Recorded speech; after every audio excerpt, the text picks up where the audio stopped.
سے محمد خان صاحب نے ایک سوال بھیجا ہے۔ کہتے ہیں کہ نکاح کا صحیح طریقہ کیا ہے اور اس میں کیا کچھ چیزیں لازمی ہوتی ہیں، اس کی وضاحت فرما دیجیے۔ محمد خان صاحب، آپ نے بہت اچھی بات پوچھی ہے اور ہمیں ان چیزوں کے بارے میں اپنی معلومات اپڈیٹ کرنی چاہیے۔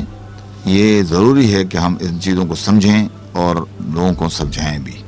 نکاح کے بارے میں یہ بات ذہن میں رکھیے کہ نکاح کہتے ہیں گھر بسانے کو۔ ایک مرد اور ایک عورت اگر اپنا گھر بسائیں تو کس طرح بسائیں، اس کے لیے شریعت نے ایک طریقہ مقرر کیا ہے اور اس طریقے کے لیے کچھ اصول وضع کیے ہیں۔ گھر بسانے کے لیے اسلام میں ایک ہی طریقہ ہے نکاح کا۔ نکاح کے بارے میں پہلی بات تو یہ ذہن میں رکھیے کہ حضور پاک صلی اللہ علیہ وسلم کا طریقہ ہے، سنت ہے۔ آپ نے خود شادیاں کی ہیں اور لوگوں کو شادی کرنے کی تلقین بھی فرمائی ہے۔ نکاح ہوتا ہے اصل میں ایک مرد اور ایک عورت کے درمیان اس صورت میں جب یہ دونوں ایک دوسرے کے ساتھ اکٹھے رہنے، شادی کرنے پر راضی ہوں۔ لہذا نکاح کی پہلی بنیادی شرط جو ہے وہ یہ ہے کہ لڑکا اور لڑکی دونوں باہمی رضامندی سے ایک دوسرے کے ساتھ نکاح کرنا چاہیں تو ان کا نکاح ہوگا۔ گویا کہ نکاح کی رسم منعقد ہونے سے پہلے ان دونوں کے درمیان باہمی انڈرسٹینڈنگ ہونی چاہیے، ان کے والدین کے ذریعے سے یا ان کے ذریعے سے خود براہ راست، لیکن لڑکے اور لڑکی کو رضامند کر کے ان کا رشتہ کرایا جائے گا۔ کسی ایک پارٹی کو بھی مجبور نہیں کیا جا سکتا۔ دباؤ میں لا کر، جھوٹ بول کر، دھوکہ دے کر کسی کے ساتھ رشتہ کرنا شریعت میں ممنوع ہے، اور رشتہ وہی طے ہوتا ہے نکاح کا جب میاں اور بیوی یعنی لڑکا اور لڑکی دونوں باہمی رضامندی سے ایک دوسرے کے ساتھ رشتہ جوڑنے کے لیے تیار ہوں۔ دوسری بات نکاح کے بارے میں یہ ذہن رکھیے کہ نکاح منعقد ہوتا ہے لوگوں کے سامنے۔ چوری چھپے جو نکاح ہو جائے اس کو شریعت ویلڈ تصور نہیں کرتی ہے۔ لہذا شریعت نے یہ ضابطہ بنایا ہے کہ جب کوئی لڑکا اور لڑکی یا ان کے وکیل آپس میں کوئی ایگریمنٹ کرے نکاح کا، تو اس نکاح کے وقت کم از کم 2 آدمی گواہ ہونے چاہیے۔ کم از کم 2 افراد وہاں پر بطور گواہ کے موجود ہوں اور اس شادی کے معاملے کو اناؤنس کیا جائے۔ شریعت نے یہاں تک فرمایا کہ اعلنوا النکاح ولو بالدف، نکاح کو اناؤنس کیا کرو، اعلان کیا کرو اس کا، چاہے اس کے لیے تمہیں دف بجانا پڑے، لیکن اعلان کرنا ضروری ہے۔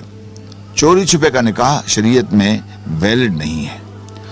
تیسری بات یہ ذہن میں رکھیے کہ نکاح کے لیے یہ بھی ضروری ہے کہ مرد اور عورت دونوں اس بات کو سمجھتے ہوں کہ شادی کے بعد عورت کی جملہ ذمہ داریاں مرد کے ذمہ ہوں گی۔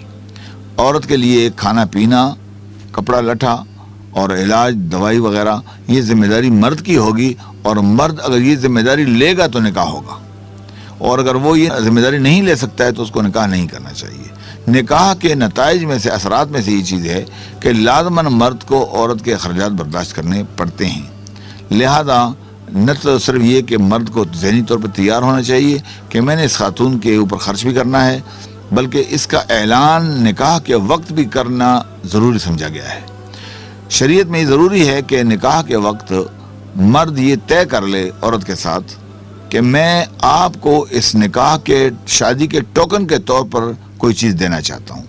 اس کو شریعت میں حق مہر کہا جاتا ہے۔ آپ نے جو ذمہ داری لی ہے وہ بہت بڑی ذمہ داری ہے، لہذا شریعت کہتی ہے کہ اس کی کوئی نشانی تو ادا کرو، کوئی دکھاؤ صحیح کہ واقعی تم یہ ذمہ داری پوری کرو گے۔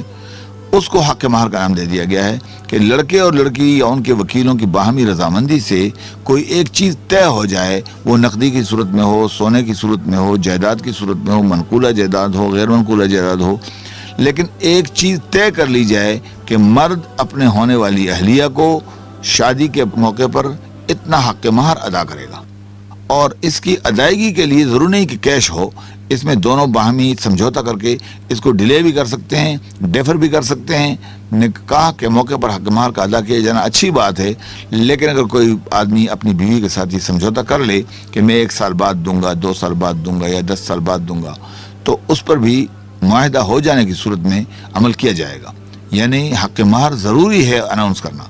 اگر کسی نکاح میں حق مہر اناؤنس نہیں کیا گیا تو یہ بات ذہن میں رکھیے کہ شریعت نے قانون یہ بنایا ہے کہ اگر کسی لڑکی کا حق مہر نہیں بتایا گیا تو اس کی ماں، اس کی بہن، اس کی خالہ، اس کی پھوپھی، جو اس کے رشتہ دار خواتین ہیں اس خاندان کے، ان کا جو حق مہر ہوگا اسی کے مطابق اس کا حق مہر بھی تصور کیا جائے گا۔ اس کو ہمارے ہاں فقہ اسلام میں مہر مثل کہتے ہیں۔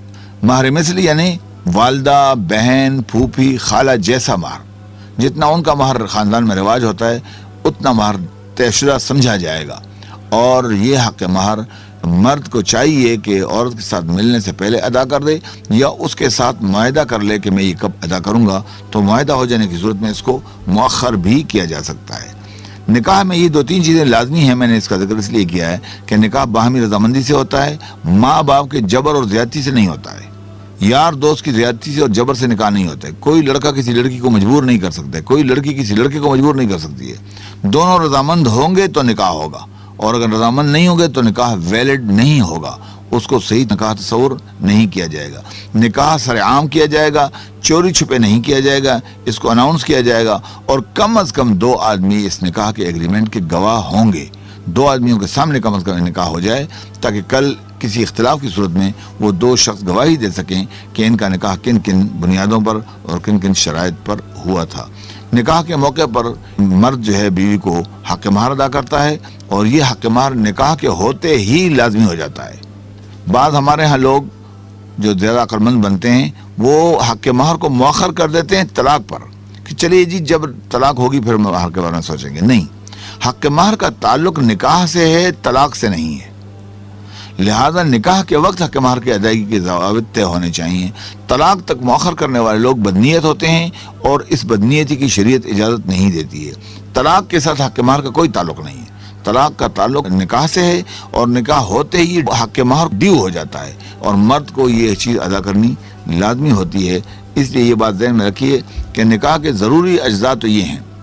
نکاح کے بارے میں ایک بات یہ بھی ذہن میں رکھیے کہ نکاح جب ہو جائے تو اس کے بعد مرد اور عورت کے ایک دوسرے پر حقوق اور فرائض ہوتے ہیں، ان حقوق اور فرائض کا خیال رکھا جانا چاہیے، اور حقوق اور فرائض میں یکسانیت ہے۔